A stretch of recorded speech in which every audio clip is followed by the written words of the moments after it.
The Chargers want speed at wide receiver. How do I know this? Well, it was reported by Jeremy Fowler at ESPN. Just listen to this. I'll add this real quick. Marquez Valdes Scantling. Chargers, I'm told, have some interest. They're looking for like a speed receiver out there. Jacksonville, he lives in that area. They're looking for an extra piece. So he'll have some suitors, could shake out in the next few weeks in a signing. So the Chargers are interested in Marquez Valdes Scantling, and some of you guys might love hearing that, and others probably hate it. But let me tell you everything that this means, because it means more than the Chargers just wanting to sign him. So make sure to like and subscribe if you do enjoy this content, bro. It helps me out so much. And let's go ahead and start off with Marquez Valdes Scantling as a player. So obviously the one trait that Marquez has is his speed. He ran a 4.37 40-yard dash, and he is a burner, man. He can take the top off of a defense. You can play him in the slot, and you can play him out wide, so he has that positional versatility that Joe Hortiz has talked about is very important to him. And he also has great size at 6'4" and 206 pounds. I did not actually think that he was this tall, and it makes it even more valuable to have a wide receiver at 6'4" that does have that speed, 4.3 40-yard dash, that you can play in the slot as well as out wide, because it causes matchup issues on the defense, especially in the slot. Those nickel cornerbacks, the smaller defenders, they're not going to be able to match up with his size. And then the larger defenders that are more of a box guy, like a linebacker or a safety, it's going to be tough for them to match with that 4.3 speed. So he could be a mismatch nightmare. He also is a pretty good route runner. He's got some nice yak ability as well because of his speed, but he's really not going to be making moves and like forcing guys to be missing him. He only had 2 missed tackles forced this past year, 101 yards after the catch. Most of that is really just like turning, getting upfield as fast as possible.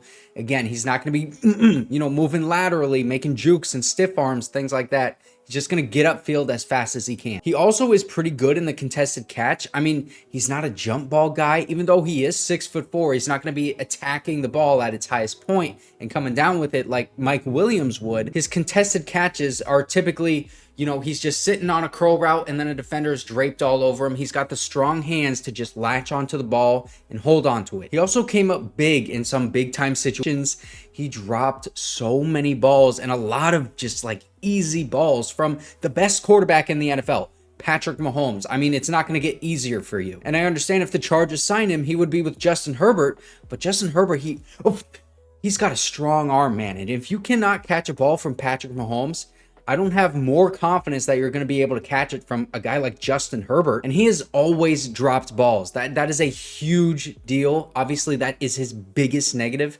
He also doesn't really run a full route tree, but you wouldn't really ask him to, because a guy like that, you just want to utilize his speed because he's got such great speed. So you would only ask him to run those routes that take advantage of that speed that he has. So to me, that's less of an issue than the drops. The drops are a huge, huge issue. He has 21 drops throughout his entire career, 9.1 drop percentage. And this past season, he actually had a 9.4 drop percentage.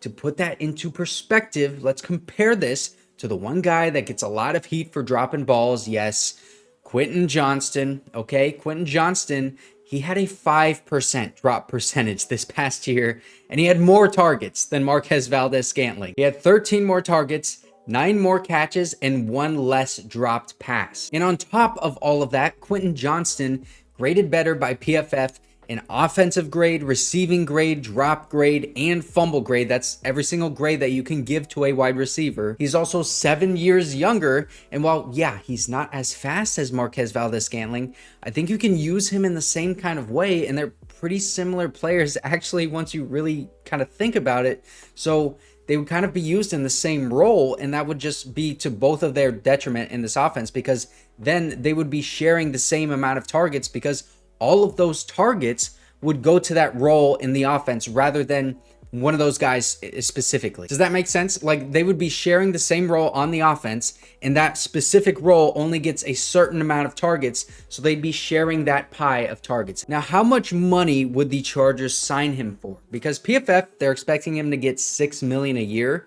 We're kind of late in the stages of free agency, so maybe he could sign for cheaper than that, but we also need to keep in mind that they're probably going to wait until after the draft, because they want to see who falls to them, how that board plays out if they can get a guy that has that crazy 4.3 kind of speed that Marquez does, because if they can get a guy like that in the draft, you don't want Marquez Valdes Scantling. You're fine with a crazy speedster that you have in the draft, and then having a guy like Quentin, Johnston, and Josh Palmer, maybe even Malik Nabers in the first round if they double dip on wide receiver. Keep in mind, too, we also have Darius Davis, who is a punt returner and kick returner. That's where he's going to be used mostly, but he's a fast guy, too, and he gives you much more yak ability than a guy like Marquez Valdes Scantling. It also is worth noting that it doesn't really matter how much money that the Chargers sign him for because he was cut by the Chiefs, so it would not affect the comp pick formula. The Chargers do have a lot of money now, obviously, because Keenan Allen was traded, Mike Williams was cut,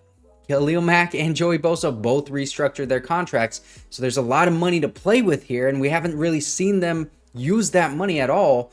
But Joe Hortiz has said you want to have that cap space available during the season in case something comes up. You want to make an in-season move. Like, what if, say, Rashawn Slater gets injured and he's out for the rest of the season?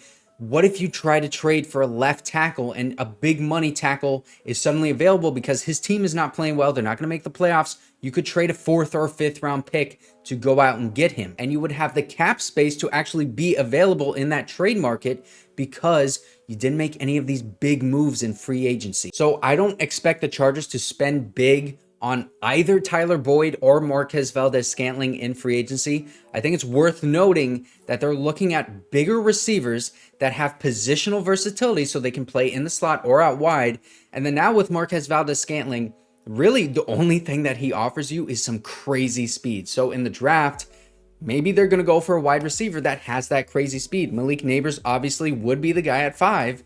If they trade down to 11 or 23, I think Brian Thomas Jr., they would probably like him more than Adonai Mitchell or some of those other guys that don't have that just crazy straight line speed. Also look at a guy like Troy Franklin from Oregon at that 23 spot if Brian Thomas Jr. is not there. But Brian Thomas Jr., I was saying in my other video about that LSU Pro Day, Sanjay Lal and Joe Hortiz were both there. In a trade down scenario, I really think that Brian Thomas Jr., he might be the pick at 23 because of what, if you just put 2 and 2 together here with the free agency guys that they've been linked to a little bit, they've showed interest in, the guys that they've showed interest in the draft, and then also you go back and listen to what Joe Hortiz was talking about, what he wants in a wide receiver. It makes sense for both Malik Nabers and Brian Thomas Jr. You can make an argument for both of those guys that the Chargers love them and he would be the pick in the right scenario. So I actually don't expect the Chargers to sign Marquez Valdes Scantling, but we can take some good bits of information here because they have shown interest in him. Marquez Valdes Scantling checks some boxes with the size and the speed, the positional versatility, and we know that's what Joe Hortiz likes and that's what he sees in him, and that's why he's interested in signing him. But this is a wide receiver. He's going to be 30 years old. His speed is not going to be there for much longer. So would you want to spend that money on him rather than getting one of your own guys in the draft and using Quentin Johnston in a way like in the slot and out wide? Quentin Johnston's 6'3", 215. He ran a 4.4 40. He doesn't have that blazing speed like Marquez does. I just kind of envision a similar role with Marquez Valdes Scantling on this team that Quentin Johnston should have. And Quentin Johnston, he gives you so much more of that, some of that yak ability. We've seen it. He's made some guys miss in his rookie year. So I would say don't expect the Chargers to sign him, but you can expect the Chargers to get a guy into this building that has some of those traits that Marquez Valdes Scantling does have. And if you did not see my video yesterday, I talked all about Laiatu Latu, who the Chargers have shown interest in as well.